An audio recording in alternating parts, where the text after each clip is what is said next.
Good morning, second graders. This morning at 9:30, we will have another Google Meets.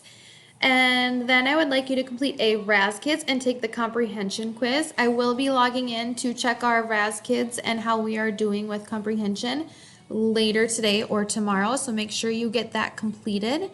And then I would like you to free write for 20 minutes. I want you to remember to use correct punctuation. So make sure you have a capital letter at the start of your sentences, finger spaces throughout, and a period at the end. Remember when you're forming letters to always start at the top and go to the bottom.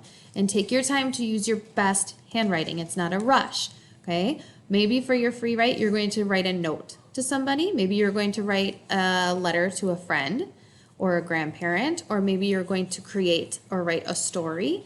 And I would like you to read to self for at least 20 minutes today, even if it's right before bed at bedtime, if that's a good time where you choose to do your read to self. And then if you are looking for extra tasks to do today, you can listen to Mrs. Metter read Thomas Edison and learn about another inventor like Benjamin Franklin. You can research other inventors on Pebble Go. There's a bunch of different inventors on there.